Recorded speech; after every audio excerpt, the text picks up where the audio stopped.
जब एक चांद बाबा के आतंक का खात्मा होता है तब उदय होता है एक अतीक अहमद का। जी हाँ, उसी अतीक अहमद का जिसने उत्तर प्रदेश में 40 साल दहशत का माहौल बनाकर रखा। वो अतीक अहमद जिसके खिलाफ लोग चुनाव लड़ने से डरते थे। 4 दशकों तक प्रयागराज की गलियों में अपनी दहशत का साम्राज्य फैलाने वाला अतीक अब लोगों के लिए अतीत बन चुका है। राजनीति का चोला ओढ़ अतीक ने तमाम अपराधियों को पनाह दी, तमाम अपराधों को अंजाम दिया। वहीं जिस गुरु ने अतीक का साया बनकर उसे चलना सिखाया, राजनीति की चाहत में अतीक ने अपने ही गुरु को रास्ते से हटा दिया। कभी प्रयागराज की गलियां अतीक के दहशत की कहानियां बयां करती थी, वहीं अब हत्याकांड के बाद अतीक की मौत, साथ के आतंकवाद और जुर्म की कहानी भी वहीं दफन हो गई है। कहा जाता है कि अपराध की दुनिया में कोई किसी का सगा नहीं होता और अतीक ने भी कुछ ऐसा ही उदाहरण हमारे सामने पेश किया। अतीक ने अपने ही गुरु चांद बाबा को गोलियों से भूनकर उनकी जान ले ली। जी हाँ, 34 साल पहले अतीक का साया बनने वाले गुरु चांद बाबा की मौत ठीक वैसे ही हुई जिस तरह से अतीक की हत्या हुई। साल 1989 में शहर की पश्चिमी सीट से अतीक ने निर्दलीय प्रत्याशी के रूप में अपना पर्चा दाखिल किया था। वहीं उसके गुरु चांद बाबा ने भी वहीं से नामांकन किया था। चांद बाबा ने अतीक से अपना पर्चा वापस लेने की बात कही, लेकिन अतीक ने गुरु के शब्दों को दरकिनार कर दिया। फिर दोनों ने यहाँ से चुनाव लड़ा, लेकिन अतीक के रुतबे के आगे जनता नतमस्तक थी और अतीक को चुनाव में यहाँ की सीट से बड़ी जीत हासिल हुई। मतगणना के बाद गुरु चांद बाबा रोशनबाग की ढाल के पास बैठा हुआ था। तभी वहां पर पहुंचे कुछ लोगों ने बम और गोलीबारी शुरू कर दी, जिसमें अतीक के गुरु चांद बाबा की मौत हो गई और इसका इल्जाम भी अतीक के ही सिर आया। बस फिर क्या था, समय के साथ अतीक का सिक्का चलने लगा और पूरे शहर में अतीक की दहशत गूंजने लगी। लोगों के बीच में अब अतीक डॉन की तरह उभर कर आया। अतीक का बचपन भी किसी आम बच्चे की तरह नहीं रहा। अतीक जब नाबालिग था तो उस पर हत्या का आरोप लगा, लेकिन बाद में उसे रिहा कर दिया गया। इसके बाद रोशनबाग इलाके के रहने वाले बदमाश चांद बाबा की नज़र अतीक पर पड़ी और वो चांद बाबा का खास बन गया। लेकिन 1989 में अतीक ने अपने गुरु को ही रास्ते से हटा दिया और फिर राजनीति में कदम रखा। और इस मर्डर के बाद अतीक ने कभी पीछे पलटकर नहीं देखा और लोगों के लिए अतीक अब भाईजान बन चुका था। लोगों के बीच अब वो एक बड़े गैंगस्टर के रूप में नजर आने लगा था, क्योंकि जिस चांद बाबा से पूरा शहर डरता था, उस डॉन को अतीक ने गोलियों से भूनकर उसे मौत के घाट उतार दिया। बस इसके बाद क्या था, एक डॉन को मारने वाला अब एक नया डॉन पैदा हुआ और इसका नाम अतीक अहमद पड़ा। अतीक ने अपराध की दुनिया में अपना सफ़र शुरू किया था। उसी से मात्र 300 मीटर की दूरी पर अतीक का आतंक अब हमेशा के लिए दफन हो गया है। वो कहते हैं ना कि इतिहास खुद को ज़रूर दोहराता है। जिस तरीके से अतीक ने अपने गुरु को गोलियों से भूनकर उसे मौत के घाट उतार दिया, बिल्कुल वैसे ही उसी अंदाज में 3 हमलावरों ने अतीक को भी गोलियों से भूनकर छन्नी कर डाला। मानो इतिहास एक बार खुद को दोहरा रहा हो। आज तो बस एक ही गम है कि काश अतीक को उसके पहले मर्डर के लिए ही कड़ी सजा मिल जाती, आजीवन कारावास जैसी सजा मिल जाती, तो शायद 40 साल जो अतीक ने लोगों के मन में दहशत और डर फैलाकर रखा, तो आज लोग चैन की नींद सो रहे होते और इतने बेगुनाह लोगों की जानें नहीं गई होती। लेकिन वो कहते हैं ना कि जैसी करनी वैसी भरनी। हाल ही में अतीक और उसके भाई अशरफ की सरेआम गोली मारकर हत्या कर दी जाती है। और खास बात यह है, गोली मारने वाले कोई नामी गुंडे नहीं थे, वो 3 नौजवान युवक थे जिनके ऊपर कुछ आपराधिक मामले दर्ज थे। तो क्या एक बार फिर उत्तर प्रदेश में माफिया राज का उदय होगा? क्या एक बार फिर इन 3 नौजवानों के रूप में एक विकास दुबे और अतीक अहमद का जन्म होगा? क्या एक बार फिर उत्तर प्रदेश की जनता को माफिया राज की दहशत में जीना पड़ेगा? जी हाँ दोस्तों, अतीक की हत्या के बाद सोशल मीडिया पर अतीक के तीनों अपराधियों को हीरो की तरह दिखाया जा रहा है।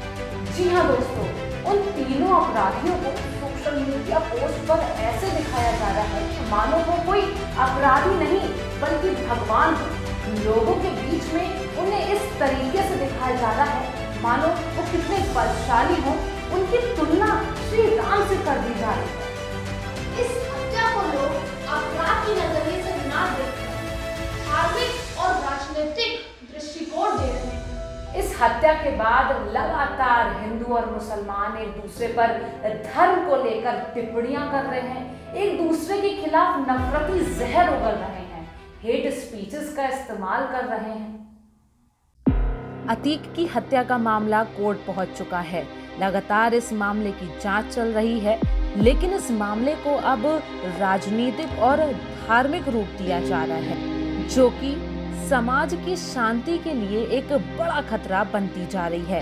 अतीक की हत्या करने वाले 3 नौजवानों को सोशल मीडिया पर अरुण, लवलेश और सनी को लगातार सोशल मीडिया के बीच में सर्च किया जा रहा है। और इतना ही नहीं, लगातार अब इनके अकाउंट की फेक प्रोफाइल्स बनाई जा रही हैं। आपकी स्क्रीन्स पर ये कुछ अकाउंट्स के स्क्रीनशॉट्स हम लेकर आए हैं, जहां आप देख सकते हैं कैसे इन हत्यारों को सपोर्ट करने के लिए लोग इन्हीं के नाम से फेक प्रोफाइल बना रहे हैं और इन फेक प्रोफाइल को धार्मिक नजरिया दे रहे हैं। कोई अपनी प्रोफाइल पर श्री राम और अल्लाह अकबर जैसे नारे लिख रहा है और खुद को एक हाई प्रोफाइल गुंडा बताते हुए दहशत फैला रहा है। आपकी स्क्रीन्स पर ये अतीक के एक हत्यारे लवलेश की फेसबुक प्रोफाइल है, जहां लवलेश अपनी प्रोफाइल में खुद को महाराज बताता है। इसी के साथ लिखता है कि वो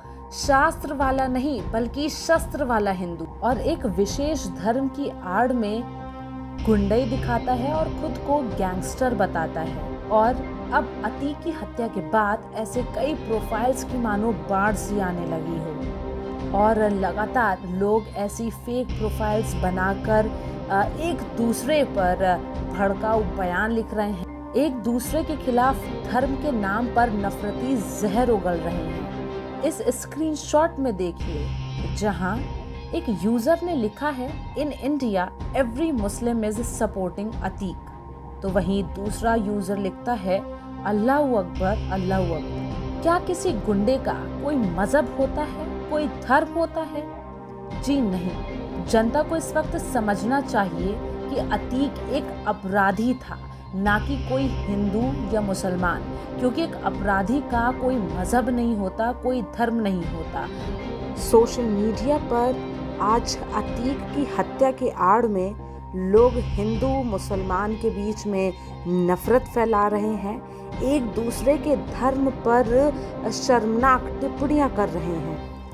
जनता को ये समझना चाहिए कि अतीक की हत्या एक आपराधिक मुद्दा है, ना कि धार्मिक, जहां हम एक दूसरे के धर्म पर धार्मिक नफरत फैला रहे हैं, धार्मिक टिप्पणियां कर रहे हैं। जनता को समझना चाहिए कि जितनी भी फेक सोशल मीडिया पोस्ट हैं जो कि लवलेश, अरुण या सोनू के नाम से बनाई जा रही हैं और उन सोशल मीडिया पोस्ट की आड़ में एक दूसरे पर नफरती बयान, नफरती कमेंट कसे जा रहे हैं, ऐसे कमेंट से, ऐसी सोशल मीडिया पोस्ट से अब बचने की ज़रूरत है। अगर हम ऐसे हत्यारों का सपोर्ट करेंगे तो हो ना हो ये लवलेश, ये अरुण कल के समय में हमारे बीच एक नए विकास दुबे या अतीक अहमद बनकर सामने आएंगे और हमारे समाज में एक बार फिर दहशत फैलाएंगे और ना जाने कितने ही बेगुनाहों को अपनी जान से हाथ धोना पड़ेगा। ऐसे में पुलिस का फर्ज बनता है धर्म के नाम पर समाज में जहर घोलने वालों पर कार्रवाई करनी चाहिए। अतीक जैसे अपराधियों को सजा देने का प्रावधान हमारे कानून में है। हमारे पुलिस प्रशासन के पास ऐसी न्यायिक व्यवस्था है कि ऐसे अपराधियों को, ऐसे गुंडों को सजा दी जाए। अगर ऐसे ही सरेआम हत्याएं होती रहेंगी तो एक गुंडा राज खत्म होने के बाद एक नया गुंडा राज जन्म लेगा, एक नया अतीक अहमद पैदा होगा। लोग एक बार फिर दहशत में रहेंगे। ऐसे ही कई अतीक अहमद पैदा होते रहेंगे, विकास दुबे जैसे लोग पैदा होते रहेंगे। माफिया राज का कभी अंत नहीं होगा। तो ऐसे गुंडों और माफियाओं को हीरो कौन बनाता है? ये हमारी सोशल मीडिया है जो इन माफियाओं के तारीफों के पुल बांधती है और जनता के बीच में इन्हें हीरो की तरह दिखाती है। और सोशल मीडिया पर ये लोग इन हत्यारों का सपोर्ट कर रहे हैं, जय श्री राम के नारे लगा रहे हैं। लेकिन दोस्तों, मैं आपको बता दूं, हमारे श्री राम मर्यादा पुरुषोत्तम राम थे। हमारे श्री राम ने मर्यादा में रहकर रावण का वध किया था, युद्ध की नीतियों का पालन करते हुए उस रावण का वध किया था। दोस्तों, हमारे देश में राम राज्य तभी स्थापित होगा जब ऐसे अपराधियों को कानून के दायरे में रहकर सजा मिले, न्यायिक प्रावधान के हिसाब से सजा मिले। अगर ऐसे अपराधियों को अपराध ही सजा देंगे तो हमारा देश में शांति व्यवस्था कैसे स्थापित होगी? अगर हम ऐसे ही हिंदू मुस्लिम के मुद्दों में फंसे रहेंगे तो हम एक विकसित भारत का निर्माण कैसे कर पाएंगे? दोस्तों, क्या इन हत्यारों का सपोर्ट करना सही है? हो सकता है कि ऐसे ही ये तीन हत्यारे कल विकास दुबे और अतीक अहमद जैसे माफिया बनकर उभर कर सामने आए। दोस्तों, ऐसी भड़काऊ और हेट स्पीचेस से भरी हुई सोशल मीडिया पोस्ट को पुलिस प्रशासन को तुरंत हटाना चाहिए। अगर आप विकास दुबे और अतीक अहमद जैसे माफियाओं का एक बार फिर उदय नहीं चाहते हैं तो ऐसे भड़काऊ पोस्ट को सपोर्ट ना करें और खुद भी ऐसे हेट स्पीचेस और नफरती पोस्ट करने से बचें, क्योंकि ये हमारे भारत के लिए, ये हमारे विकसित देश भारत के लिए बेहद ज़रूरी है। दोस्तों, अगर आपको लगता है हमारे इस वीडियो से समाज में बदलाव आ सकता है तो इस वीडियो को ज़्यादा से ज़्यादा शेयर करें। मिलेंगे अगली वीडियो में, तब तक के लिए नमस्कार।